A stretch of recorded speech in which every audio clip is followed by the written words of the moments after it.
읽고 말하고 생각하고 읽으면 달라집니다. 인사이트 감성 채널 최고의 페이지. 와. 2부 시작하겠습니다. 네. 우리 지금 빅터 프랭클의 죽음의 수용소 하고 있는데요. 이제 관점의 재해석, 좀 더 다루고 싶은 거 좋습니다. 그래서 어떤 걸 다루고 싶은지 제가 먼저 할까요? 네. 그러시죠. 저는 사랑 다루고 싶었어요. 사랑에 대한 의미. 지난번에도 우리가 이거 얘기했던 것 같은데 다른 책에서 그렇죠. 스타트 예. 책에서 네. 다뤘죠. 근데 이제 빅터 프랭클이 얘기한 사랑의 의미, 우리가 그 세 가지, 그러니까 인생의 의미, 삶의 의미를 세 가지 방식으로 찾을 수 있는데 그 중에서 두 번째에 어떤 일을 경험하거나 어떤 사람을 만남으로써 이제 이런 얘기를 했어요. 근데 거기에서 사랑이라는 얘기를 구체적으로 하는데 제가 잠깐 읽어볼게요. 사랑은 다른 사람의 인간성 가장 깊은 곳까지 파악할 수 있는 유일한 방법이다. 사랑하지 않고서는 어느 누구도 그 사람의 본질을 완전히 파악할 수 없다. 사랑으로 인해 사람은 사랑하는 사람이 지니고 있는 본질적인 특성과 개성을 볼 수 있으며 더 나아가 그 사람이 잠재적으로 가지고 있는 것, 그리고 아직 실현되지 않았지만 앞으로 실현되어야 할 것이 무엇인지도 보일 수 있게 된다. 뿐만 아니라 인간은 사랑의 힘으로 자기가 사랑하는 사람이 이런 잠재력을 발휘할 수 있도록 도와줄 수 있다. 사랑하는 사람으로 하여금 자신이 할 수 있는 일이 무엇인지, 그리고 자신이 어떻게 되어야 하는지를 깨닫도록 함으로써 이런 잠재 능력을 실현시킬 수 있도록 하는 것이다. 삶의 의미를 갖기 위해서는 사랑이 필요하다는 거죠. 저는 이 관점이 당연한 건데 그 당연한 건 굉장히 구체적으로 논리적으로 또 심리학적으로 잘 풀어주신 것 같아요. 그러니까 우리가 사랑한다는 건 그냥 저 사람이 좋아, 그것도 사랑한다고 할 수 있어요. 근데 그것만이 아니라는 거, 더 깊이 있는 거, 뭐냐면 그 사람이 갖고 있는 잠재성, 그리고 그 사람이 뭔가 해야 될 것까지도 내가 그걸 발휘할 수 있도록 도와주는 거예요. 지난번 그 저자님이랑 생각이 똑같으네요. 일치하네요. 거의 똑같죠, 그렇죠? 일치하네요. 네. 그분 누군지 기억이 안 나는데. 아니 얼마 됐다고 지금 기억이 안 되니까. 죄송합니다. 그렇죠? 아직도 가야 할 길. 네, 맞다. 그렇죠. 네. 그래서 심리학자도 다 비슷한가 생각이. 제가 여기서 꽂혔는데 중요한 건 그 사람에게 뭔가 도움을 주는 건데 단지 그냥 감정적으로 사랑하고 막 이런 게 아니라 그건 기본이고 그 안에서 이 사람이 어떻게 성장할 수 있도록 내가 도와줄까, 이 사람이 뭘 정말 원하는 것일까, 이 사람의 잠재력이 어떤 것인지를 알까. 그래서 그걸 다 내가 찾아내서 그걸 도와주고 서포트해 주는 거예요. 그리고 그것을 응원해 주는 거예요. 더 나아간다면 그렇게 할 수 있도록 여러 가지 방법들을 동원해서 도움까지 줄 수 있는 것, 이게 정말 사랑이 아닐까라는 생각이 들어요. 그래서 우리가 자식들, 보통 이제 가족들이 있다면 자식들에게 그런 헌신을 베푸잖아요. 물론 의무도 있고 책임도 있죠. 네, 내가 낳았으니까. 그런데 거기에는 이런 사랑이 있는 것 같아요. 그렇기 때문에 이 아이가 잘 성장하고 성공할 수 있고 행복하기 위해서 정말 다양한 방법들을 지원하죠. 그게 교육 환경일 수도 있고, 경제적인 돈일 수도 있고, 여러 가지 직접적으로 가치 있는 뭔가도 있을 수 있고, 그래서 그게 전 사랑이라고 생각하는 것 같아요. 그건 정말 인간이 갖고 있는 고귀한 혈연에 의한 사랑인데 그 사랑이 이 안에 있는 거죠. 이게 연인이라면 연인도 이런 사랑이 있어야 진정한 사랑이라고 생각을 합니다. 그래서 제가 생각했던 그 사랑에 대한 관점을 조금 더 깊이 이야기해 주셔서 좀 더 명료해진 것 같은 생각이 들었어요. 관점이. 진정한 사랑 어떻게 생각하세요? 그냥 약간 아재 같은 얘기일 수도 있는데 말씀 들으면서 그런 생각이 들었어요. 그러니까 결혼 이전 단계의 연인들도 사랑을 하잖아요. 그렇죠. 그 사랑의 색깔과 결혼 후 한 15년 차 된 이제 막 아이들 막 돈 많이 들어가고 이제 진짜 각박한 이제 그 바쁜 삶 있잖아요. 거기서의 그 사랑의 색깔이 어쩌면 되게 많이 다를 수 있겠다라는 생각이 들었고, 모르겠어요. 그래서 약간 아재 같은 얘기인데 그런 걸 다 경험을 해봤으면 좋겠어요. 요즘 어린 친구들 점점 비혼주의가 많이 늘어난다고 하는데, 그러니까 인생에 어떻게 보면 그게 쓴맛이 될 수도 있는데 한 번 인생을 살면서 어떻게 단 것만 먹고 살아갈 수 없죠. 상큼한 것만 먹을 수 있어요. 쓴 것도 먹어보고 그런 걸 다 먹어봐야 진짜 인생을 즐기는 거 아닐까? 한번 제대로 살아보고 가는 거 아닐까? 그냥 그런 생각 얘기를 한번 해주고 싶었어요. 네. 그럼 뭐 꼭 결혼을 해야 된다는 얘기입니까? 저는 개인적으로 해야 된다. 비혼자들이 비난할 것 같은데. 맞아요. 무슨 소리예요 지금? 애 낳으면 책임질 거예요? 사회가 변했는데 세상이 변했는데 그러네. 약간 꼰대네. 네, 언제까지 그런 근데 이거 기혼하신 분 듣는 분들 중엔 기혼하신 분들은 제가 무슨 말하는지 조금 기혼도 욕할 것 같은데요? 아 그런가? 후회해 이렇게. 그러면 제가 미혼 입장으로 대변인을 좀 할게요. 네네네. 미혼 대변인입니다.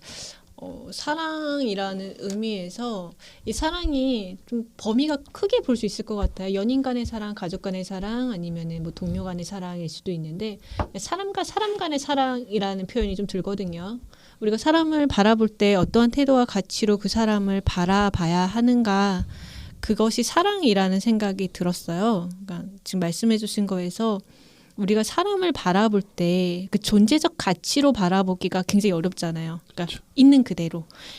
여기 빅터 프랭클린이 자신이 수용소에 처음 들어갔을 때 자신의 옷을 다 벗고 그리고 그렇게 샤워를 했다라는 표현에서 내가 아무것도 남기지 않은 실오랄이 하나 없는 상태에서의 인간 본질의 그 모습이라는 표현을 하거든요. 그러면 우리가 사람을 바라보고 사랑할 때 그 사람 인간 자체로 사랑하는 것이 진정한 사람이지 않을까, 사랑이지 않을까라는 생각을 했어요. 좀 어렵죠. 근데 우리가 사람 그걸 어떻게 하면 볼 수 있나요? 우리가 사람을 볼 때 꼬리표도 가끔은 붙이잖아요. 저 사람은 저럴 거야. 저 사람 행동 보고 내가 저 사람 저럴 줄 알았어.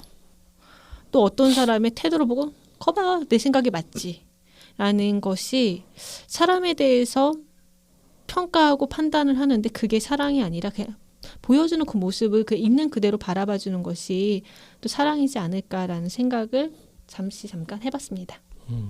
네. 다른 분도 어떤 해석이 있을까요? 관점을 한번 네. 또 더 다루고 싶은 얘기들이 있어요? 제가 할게요. 네. 저는 심리학적 관점에서 바라보면 노고테라피에 대한 이야기를 좀 드려보도록 할게요. 네. 노고테라피 같은 경우는 실존 치료 기법인데요. 빅터 프랭클린의 죽음의 수용소 말고요. 의미를 찾아서라는 책이 있습니다. 그래서 그 책에는 노고테라피에 대해서 이야기를 하고 있는데 이 노고테라피는 인간에 대한 개념을 3가지 기둥으로 좀 바라보고 있거든요. 첫 번째는 자유의지, 두 번째는 의미를 찾으려는 의지, 그리고 삶의 의미, 이렇게 3축으로 나뉘어지는데 자유의지 같은 경우는 자신의 어떤 상황과 조건에서 자신이 스스로 태도를 결정할 수 있다는 것이 자유의지거든요. 가령 예를 들면 우리가 지금 가지고 있는 성격 자체도 자유를 가지고 있기 때문에 내가 이런 성격을 만들었다라는 거죠. 때문에 스스로가 책임을 져야 한다는 의미고요. 두 번째, 의미를 찾으려는 의지는 죽음의 수용소 안에서도 자신의 삶의 의미를 찾으려는 것처럼 인간은 어떠한 상황 속에서도 의미를 찾으려는 의지가 있어야 한다. 그 마지막 삶의 의미는 내가 갖고 있는 삶이 어떤 의미인지 내가 바라볼 수 있어야 된다. 3가지 축을 이야기하는데 이 삶의 의미를 찾기 위해서는 3가지 질문이 필요하다고 해요.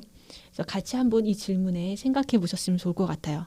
첫 번째, 우리가 삶에 무엇을 줄 수 있는가? 여기서 삶은 어떤 걸 의미하죠? 지금 살아가고 있는 세상을 의미하는 것 같아요. 나를 나의 세상. 둘러싼 이 세상을 얘기하는 건가요? 네. 그 삶? 두 번째, 우리가 세상에서 무엇을 얻을 수 있는가? 세 번째, 우리가 바꿀 수 없는 운명에 대해서 어떤 태도를 취해야 하는가? 이런 3가지 질문을 통해서 삶의 의미를 찾을 수 있다라고 해요. 첫 번째는 내 창조적 가치, 두 번째는 경험적 가치, 그 마지막은 태도적 가치라고 이야기를 하는데 그러면은 이제 여기 안에서 이 질문을 저희가 함께 생각해 봤으면 좋겠어요. 우리가 바꿀 수 없는 운명에 대해서 어떤 태도를 취하는 게 옳은 것일까? 좋은 질문이에요. 그렇죠. 바꿀 수 없는 운명에 대해서 어떤 태도를 취할 것인가? 바꿀 수 없는 운명을 지금 이런 운명, 지금 살아가고 있는 운명. 지금 이런 질문을 받은 운명. 즐겨야죠. 즐겨야죠. 저는 수용해야죠. 그렇죠, 예, 맞아요. 그러니까 기본적으로, 그러니까 저는 수용의 1차적인 단계인 것 같아요. 그러니까 이거 있는 상태를 그냥 수용하는 거야. 그러니까 내가 어떤 상태이든 저번에 뭐 교통사고가 났어요. 예를 들어서 그러면 뭐 다리가 부러지거나 해서 입원했어요. 그럼 그걸 수용을 해야 돼요. 보통 어떻게 처음에 어떻게 하죠? 반항하죠. 거부하죠. 그리고 거부하고 막 욕하고 내가 왜 저 사람이 나를 왜 박았어? 막 짜증 내면서 왜 하필 나야 이러면서 막 괴로워하면서 막 정말 뭐 원망하고 분노하는데 그 처음에 그건 괜찮아요. 왜냐면 자기를 발산하는 거니까. 근데 거기서 끝나야지. 계속 그걸 가지고 늘어지면 안 되겠죠. 그래서 그냥 그걸 수용, 인정하고 인정한 다음에 어떻게 하면 내가 이것을 빨리 극복할 수 있을지를 계속 생각해내는 거. 그리고 그것을 실행에 옮기는 거죠. 어떻게 하면 좀 빨리 회복할 수 있을까? 다시 정상적인 삶을 살 수 있을까? 이런 거거든요. 그러니까 지금 이 상황도 우리가 이 시국이 왔는데 계속 이 얘기 나오지만 좀 우울하지만 감정은 우울하고 힘들고 어렵고 정말 짜증 나기도 해요. 그렇죠? 그리고 정말 왜 이런 일이 일어났을까? 근데 이런 건 어떻게 할 수가 없잖아요. 그쵸? 그랬을 때는 수용하고 인정하고 이 안에서 내가 할 수 있는 걸 찾아보는 거죠. 그리고 나중에 우리가 정상화가 됐을 때 저는 날개를 펼 수 있도록 무엇을 할 수 있을까? 그거 위해서 내가 뭘 준비해야 될까? 뭐 혹시 꼭꼭 준비라는 게 뭐 열심히 공부하고 뭐 이런 거가 아닐 수도 있어요. 그냥 그게 저는 그냥 쉬어도 괜찮다고 생각해요. 내가 그전까지 너무 힘들었다면 그냥 아무것도 안 하고 몇 달간 쉬어도 된다고 생각해요. 그건 자기 선택이에요. 그래도 그것은 아무런 문제가 없다. 그리고 그것을 받아들이고 다시 새롭게 시작할 때 열심히 시작하면 된다. 저는 그런 관점에서 운명을 제대로 그냥 받아들이고 그것에 대해서 어떻게 극복할지에 대해서 열심히 고민하고 생각하는 분들이 나중에도 더 잘 될 거라 생각이 듭니다. 좋습니다. 네. 우리 네. 이병 소장님도 저는 짧게 좀 얘기할게요. 네. 저는 154페이지인데 약간 되게 슬펐어요. 요 글을 읽으면서.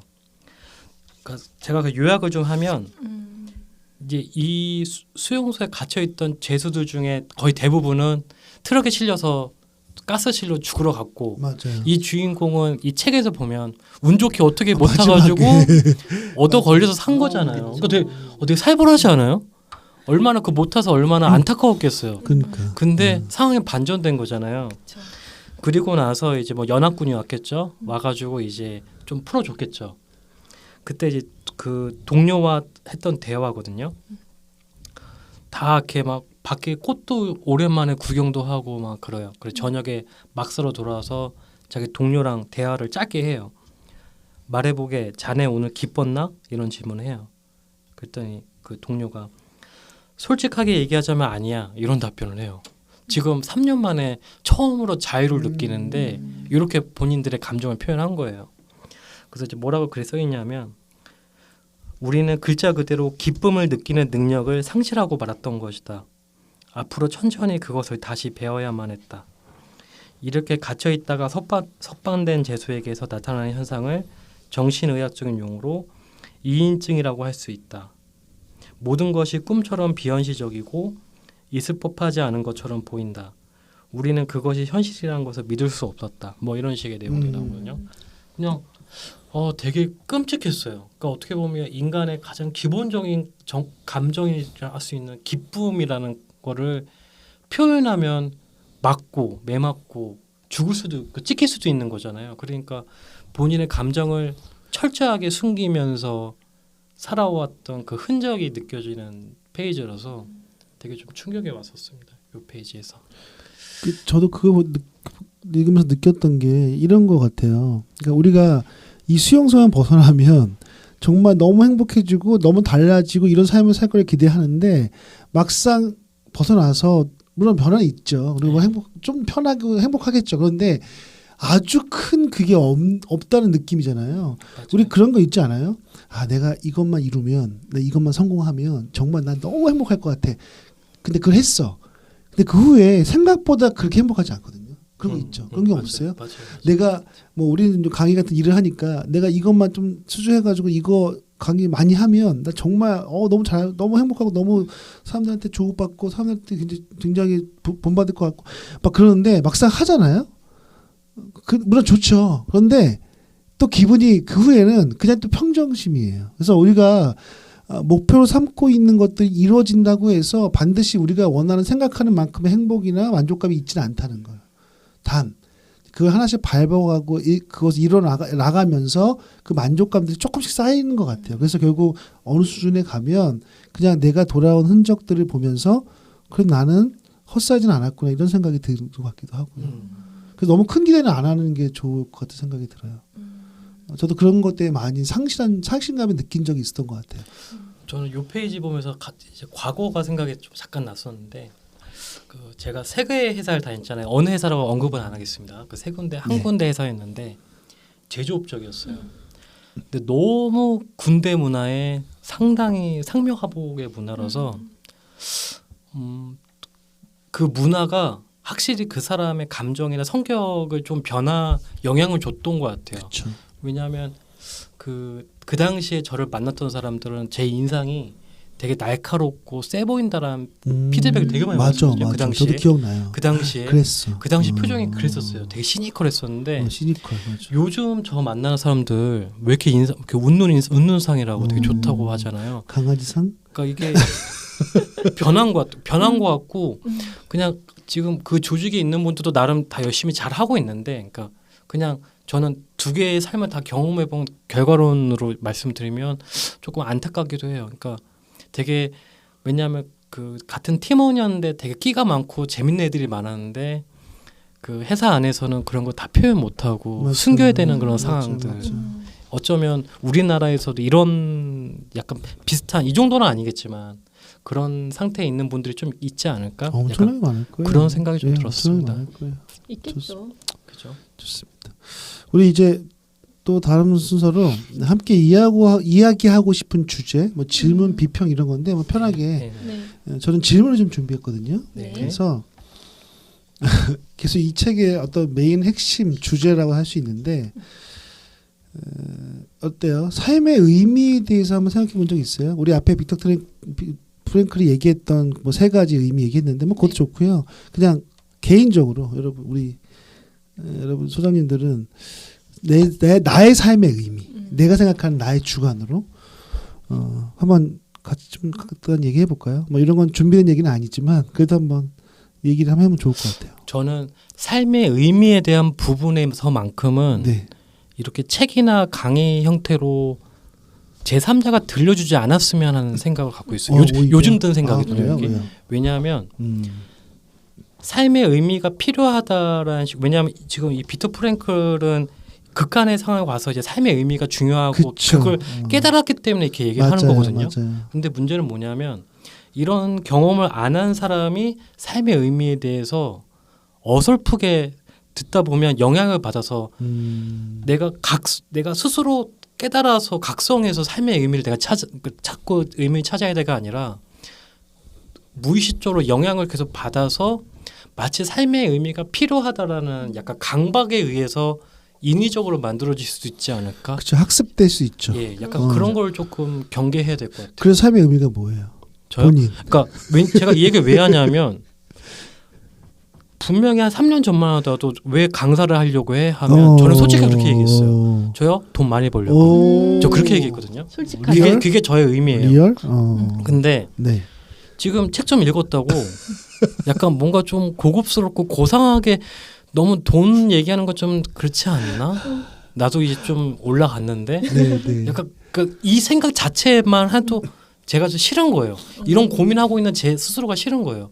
그냥 근데 모르겠어요. 그거는 강사를 하는 것에 대한 목적인 거고 네. 저는 삶에 대한 이병호 소장님이 전체 인생의 삶에 대한 의미를 물었어요.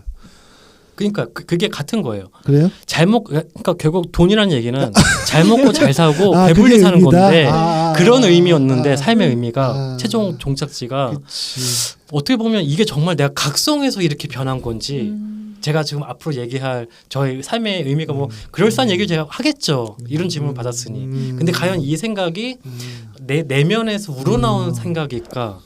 외부에서 영향을 받은 생각일까? 근데 저는 그게 아직도 헷갈려요. 사실. 근데 저는 그게 그러니까 중요할 수도 있는데 또 안 중요할 수도 있는 게 사람은 어차피 학습되는 인간이잖아요. 그러니까 예를 들어서 우리가 태어났을 때부터 많은 걸 알지 못하기 때문에 계속 배우고 듣고 경험하면서 느끼는 거잖아요.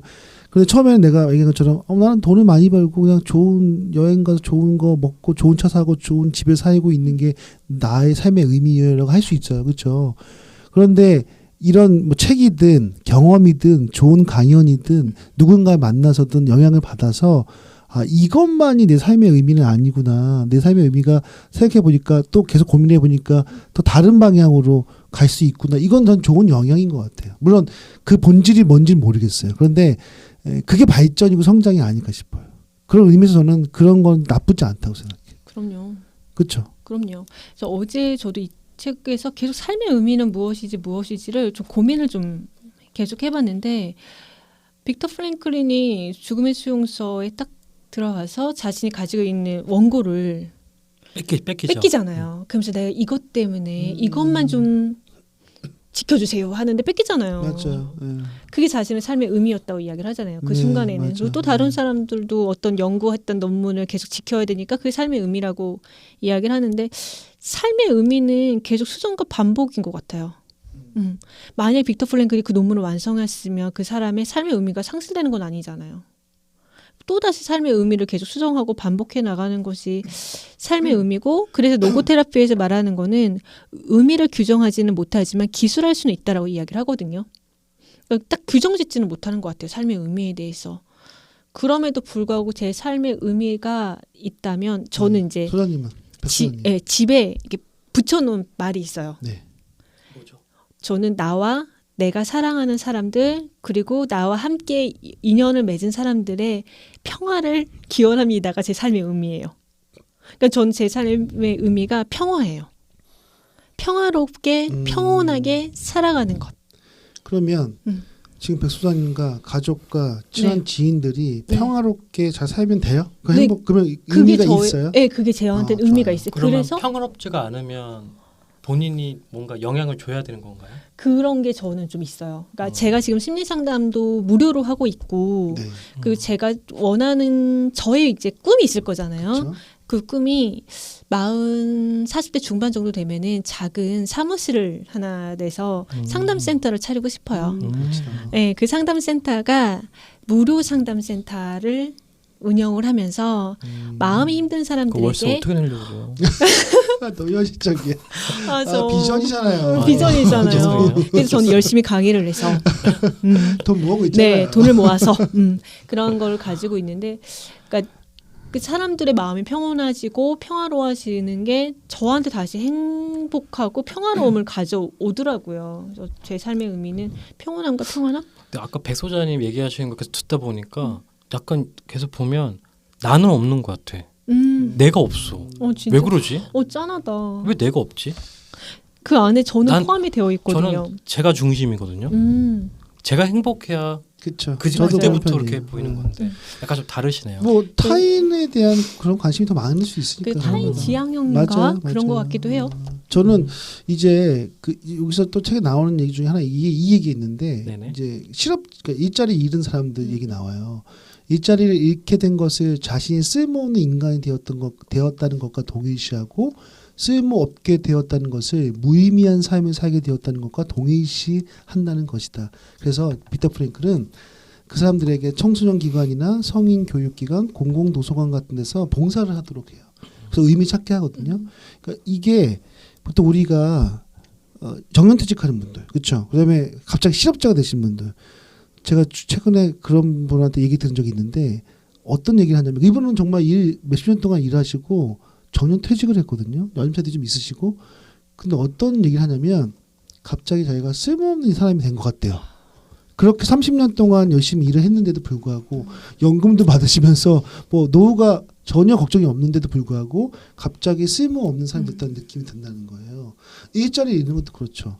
그러니까 여기서 삶의 의미가 우리가 앞에 빅터 프랭클이 얘기했던 첫 번째 뭔가 일을 한다는 것에 연관이 있는데, 그러니까 내가 열심히 하는 것을 못하게 됐을 때 그게 뭐 자의적이든 타의적이든 자의적인 것보다는 타의적인 게 더 심하겠죠. 내가 하고 싶은데 못하게 되는 거면 굉장히 상실감이 크고 의미가 이루어질 것 같아요. 그래서 제가 느끼는 삶의 의미는 저도 이제 요즘에 그런 거 느끼는데 자의적으로 내가 하고 싶은 지금 일들이 있잖아요. 뭐 그게 강의일 수도 있고 뭐 책을 쓰는 걸 수도 있고 여러 가지가 있는데 그걸 계속 잘 할 수 있게 내가 그런 환경이 만들어지는 게 의미가 있는 것 같아요. 그래서 그게 굉장히 큰 의미가 있고 또 하나는 사람과의 관계에서 지속적인 관심과 사랑을 느낄 수 있어야 된다 생각해요. 그게 가족이든 뭐 사랑이 뭐 연인 사이든 어떤 지인이든 간에 그런 감정을 계속 느낄 수 있고 그것이 지속되어야 삶의 의미가 있지 않나. 저는 이 두 가지. 물론 여기는 빅터 프랭클이 얘기한 것과 유사한 거죠. 그것들을 지금 제가 생각해 보니까 그게 두 개가 돌아가지가 않으면 삶의 의미를 좀 잃어버렸던 느낌이 들거든요. 예를 들어서 제가 지금 당장 아무 일도 안 하고 앞으로 평생 할 수 없다. 뭐 지금 하는 일을. 그러면 의미가 없을 것 같은 생각이 들어요. 그렇죠? 그리고 내가 좋아하는 사람들, 그런 관계하는 사람들이 아무도 다 끊겼어. 나 혼자 있는 거야. 뭐 나는 돈이 있고 충분히 죽을 때까지 먹고 살 수 있어. 그래도 굉장히 의미가 없을 것 같아요. 이런 거죠. 그런 생각이 좀 들었어요. 저는 아까 요 얘기하시니까 네. 아까 낮에 제 아는 지인들 교육 담당자들 모여 있는 그 채팅방 그룹 네, 채팅방이 네. 있어요. 네. 저는 뭐 말 한마디도 안 하는 그냥 구경만 하는 음. 채팅방인데 거기서 어느 그룹사에 계시는 한 분이 되게 친하니까 서로 가까우니까 그냥 아주 가까운 건 아니고 그냥 그런 정도에 가까운 수준인 건데 어떤 B 그룹사에서 이직을 해왔나 봐요. 네. A 그룹사 더 좋은 더 네. 큰 글로벌사인데 그래서 이 사람 레퍼런스를 갑자기 그 방에서 체크를 하더라고요. 이 사람 뭐 여기 나왔다는데 여기 어디 있었어? 뭐 이런 식으로 얘기를 하면서 얘기를 하는데 대화하는 내용을 가만 보면은 어디 출신, 어디 나왔어? 그러니까 이 자꾸 백그라운드 배경으로 이 사람을 평가하려고 하는 것들이 있는데 그거를 사람들이 막 이렇게 동조를 하더라고요. 뭐 어디 나왔는데 뭐 저랬어, 뭐 저랬어. 야 그건 거기밖에 안 되는데 어떻게 왔어? 막 이런 식의 대화들이 오는데 지켜보는 제가 너무 불편하더라고요. 그 상황 자체가. 그래서 어떻게 보면 그냥 어린 되게 나이를 떠나서 되게 어린 사람들끼리 하는 대화로 자꾸 보이더라고요. 안타깝고 갑자기 그게 그 생각이 들었어요. 네. 좋은 얘기 하셨어요. 우리가 지금 이렇게 얘기하는 것들이 굉장히 이상적으로 보일 수 있는 게 이제 현실은 사실은 서로 시기하기도 하고 질투하고 그렇죠. 또 견제하고 그러면서 살아가는 것 같아요, 그렇죠? 그래서 그렇죠. 그게 좀 많이 다른 것 같다라는 생각이 듭니다. 본인이 다니는 회사를 자기랑 동일시하려고 하는 게 너무 강해지는 것 같아요. 그렇죠. 그건 정말 아닌데, 그렇죠? 정말 아닌데. 우리 이제 마지막 감상평 한번 할까요? 감상평 추천 1, 3 이런 건데. 좋습니다. 네. 그리고 제가 먼저 할게요. 그냥. 네. 네. 저는 이제 정리하는 의미에서 인간의 극한에서 나는 어떻게 할 것인가, 나는 시련을 어떻게 극복할 것인가. 사실 현실적으로 빅터 프랭클 같은 경험을 하지도 않았고 할 수도 없겠죠, 그죠? 저는 성자도 아니고요. 네. 근데 삶의 의미에 대해서 계속 생각을 해봤어요. 지금 우리 앞에도 계속 그 얘기를 했는데 그건 좀 더 본질적으로 좀 더 고민해봐야 필요가 있을 것 같고 그게 좀 정리가 필요하겠다. 그리고 그것을 어느 정도 정리해서 굉장히 좋았던 시간이었고요. 그래서 이 책은 굉장히 오래됐잖아요. 이분 이미 돌아가셨고 오래된 책이긴 하지만 꼭 한 번쯤 안 보신 분들은 보시면 이런 게 이제 고전 베스트셀러죠. 그래서 한번 보시면 조금 특히 지금 시국에 어려운 환경에 있거나 마음이 좀 힘드신 분들은 더 도움이 되지 않을까라는 생각이 듭니다. 네, 소장님. 네, 저는 이 책 당연히 추천하고요. 책이 얇아서 한 2-3시간이면 충분히 읽을 수 있는 책이긴 하거든요. 오. 네. 빠른데요? 빠르다. 제가 2번째 읽었기 때문에 네.